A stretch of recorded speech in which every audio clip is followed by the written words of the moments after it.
Quem também segundou lá do outro ladinho do mapa foi o Eduardo Barão. Barão, boa tarde, boa noite para você. Bem-vindo mais uma vez. Olá, Isabel. Olá, Cris. Bom estar de novo aqui com vocês no Bastidores do Poder. Boa tarde, boa noite para todo mundo no Tudo Brasil. bom, Barão? Já de volta a Nova York, né? Felizmente. Depois de uma semana lá em Washington, que é uma cidade maravilhosa, recomendo a todo mundo que quer conhecer os Estados Unidos para conhecer a capital americana, principalmente os museus. Muitos estavam fechados essa última viagem que eu fiz, mas é um dos lugares mais bacanas para se conhecer aqui nos Estados Unidos. Bom, finalmente temos um presidente eleito, segundo todas as projeções do último sábado, né, Barão? Mas, enquanto isso, o ocupante atual da Casa Branca não tá lidando muito bem, né, com essa derrota, não parabenizou, não reconheceu a derrota, tá lá quietinho e dificultando, inclusive, a transição de governo, né, Barão? Exatamente. Por enquanto, Donald Trump não admite que perdeu a eleição. Joe Biden, mesmo tendo vencido no último sábado, matematicamente, após a conquista no estado da Pensilvânia, teve mais 270 delegados aqui nessa complicada eleição americana. O Donald Trump diz que teve fraude, mas até agora não conseguiu comprovar nenhuma das tentativas em diversos estados aqui onde o Biden ganhou, essa fraude que ele disse que houve na eleição americana. A gente sabe que há um código, digamos assim, que normalmente quem perde aceita a derrota e a partir daí começa o processo de transição. Já há mais de 100 anos aqui nos Estados Unidos, é dessa forma que um presidente passa a bola para o sucessor. Mas no caso de Donald Trump, por enquanto, isso não aconteceu e nem sei se acontecerá diante de um cenário em que Trump diz que foi roubado e está brigando na justiça, nos tribunais, segundo ele, para conquistar essa vitória no tapetão. Bom, o Joe Biden não tem nada a ver com isso, ou tem, né, Barão? Mas de certa forma ele tem que trabalhar, né? Não tem que esperar o bonde passar para ele ver se consegue subir ou não, né? Ele vai trabalhando e hoje tomou pelo menos as primeiras atitudes em relação à Covid-19, né? Como a brasileira no grupo, né? Exatamente, foram 13 cientistas anunciados, entre eles uma brasileira que já trabalhava para o governo americano desde George W. Bush. E assim, é a forma que cada um está tocando a sua vida, né? Enquanto Donald Trump diz que a eleição foi roubada e está seguindo numa batalha nos tribunais, o Joe Biden está tocando a vida dele, falando sobre um assunto que interessa para todo mundo aqui no país. Os números continuam crescendo de maneira alarmante. Todos os estados americanos têm registrado alta, não só em internações, mas também em mortos. E já bateu hoje a marca de 10 milhões de casos de coronavírus aqui nos Estados Unidos, com mais 230 mil mortos. Ou seja, é um assunto que preocupa e preocupa demais os americanos. O Biden, mais uma vez, falou sobre a importância da utilização de máscaras, disse que é o momento de deixar qualquer tipo de ideologia de lado e se preocupar com essa terrível doença que continua causando muitos estragos aqui nos Estados Unidos. Barão, aqui no Brasil, quando a gente tem a vitória nas eleições, de outubro a dezembro a gente monta o governo de transição e costuma-se ter ali um intercâmbio de informações, né, do governo que está deixando o Palácio do Planalto para o governo que vem em sequência, com a criação ali de um grupo de transição mesmo para pegar ali, né, ficar a par do que está acontecendo em relação a questões financeiras, em relação a todos os mais diversos espectros que temos na administração pública, né? Como que o Biden vai fazer sem ter acesso a esse material de parte da Casa Branca? Vai, na prática, saber informações somente lá, no dia em que tomar posse, de fato, como presidente dos Estados Unidos, coisas que são mais sigilosas e que não dá para fazer antes de ocupar, de fato, essa cadeira? É claro, Isabel, que esse processo seria ideal se desde agora Donald Trump abrisse assim todas as informações. Aparentemente não é o que vai acontecer. Tem uma data em dezembro, né, que é o dia 14 de dezembro, que é justamente a data quando os delegados anunciam em quem eles vão votar, entre aspas, já que a escolha foi feita após a votação da população nos respectivos estados. Então, dia 14 de dezembro é a data oficial que os delegados vão lá anunciar os seus votos, né? Toda essa contagem que a gente acompanhou nos últimos dias, a chegada até 270 delegados, é justamente no dia 14 que eles vão lá. Então, teoricamente, no dia 14 de dezembro, oficialmente, teremos o Joe Biden confirmado como presidente dos Estados Unidos. Então, aí são três possibilidades. A primeira é o Trump, desde já, liberar a casinha para começar a ter esse tipo de troca de informações. A segunda é esperar até 14 de dezembro, e a partir daí, Biden oficialmente assumiria esse processo de transição, poderia ter acesso aos detalhes, aos dados. E a terceira possibilidade é continuar sendo uma batalha na justiça até sei lá quando, e o Trump ser retirado à força da Casa Branca, no último caso, né? Mas tudo isso a gente vai acompanhar nos próximos meses. O que se diz por aqui é que já há uma equipe do governo Trump dedicada justamente a realizar esse processo de transição, mesmo sem se tratar de algo público sendo divulgado nesse momento por aqui.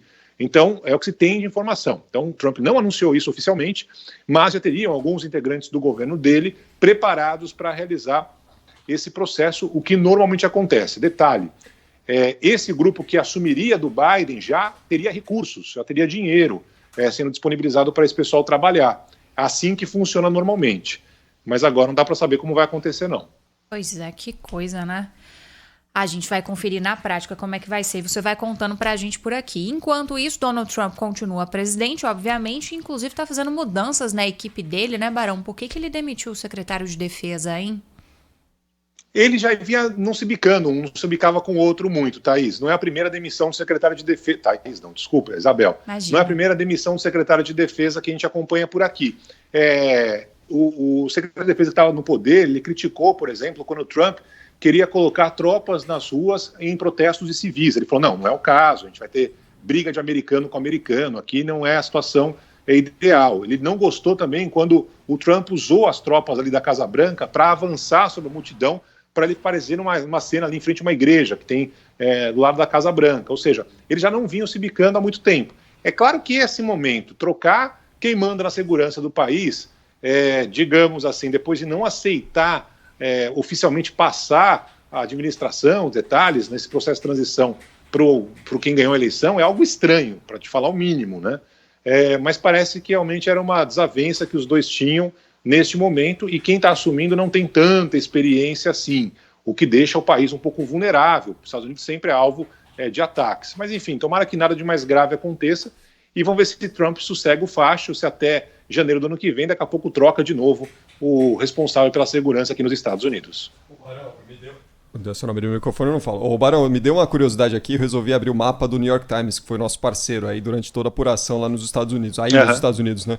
E aí eu fui ver como que tava, né? Como que ficou pintado aqui como ficaram os quadradinhos pintados. E é impressionante, né? Porque se a gente estivesse dependendo ainda da Geórgia e do Arizona para decretar um presidente, a gente tava lá fazendo conta até agora, hein, Barão? Porque nem Arizona, nem Geórgia e nem Carolina do Norte, né? E Alasca, né? Bateram o martelo. O Alasca é o que tá pior. O Alasca é mais demorado. Né? Mas tudo indica que ele vai ganhar tanto a Geórgia quanto o estado do Arizona. Né? Uhum. Ele vai chegar a 306 votos, que é exatamente a mesma quantidade de delegados que o Trump teve na última eleição, quando ganhou da Hillary Clinton. Então, o Biden vai chegar a 306, isso as projeções mostram, né, apesar de não ter ainda matematicamente alcançado essa marca, e também vai ganhar como o presidente que mais teve votos da população aqui nos Estados Unidos. Então, ele é o primeiro mais votado da história do país. Atrás vem justamente o Donald Trump. E aí já se abre uma outra discussão, se Trump poderia sair como candidato do Partido Republicano na eleição de 2024. Também estaria velhinho, né, como o Biden está agora. Mas, enfim, há essa possibilidade porque o cacife eleitoral do Trump, convenhamos, é bem significativo. Mais uma vez, o país sai rachado entre democratas e republicanos. Não dá para abrir mão, não. O curioso é que o Arizona, né, foi aquela disparidade que houve entre as agências aí nos Estados Unidos, né, e segundo o New York Times, até hoje eles não estão bancando, assim como a AP bancou lá atrás, lá no meio da semana passada, o Arizona para o Biden, né, olha a diferença que dá News. Também. E a Fox News, né. É verdade. Aliás, que foi muito criticada. Exatamente. Aliás, foi um momento interessantíssimo, né, Barão? Do ponto de vista de comunicação, de jornalismo, pela proximidade que o Trump tinha com a Fox News, que bancou o Arizona, deu o anúncio no sábado, junto com as outras mídias aí nos Estados Unidos, de que Biden também era o presidente eleito, né?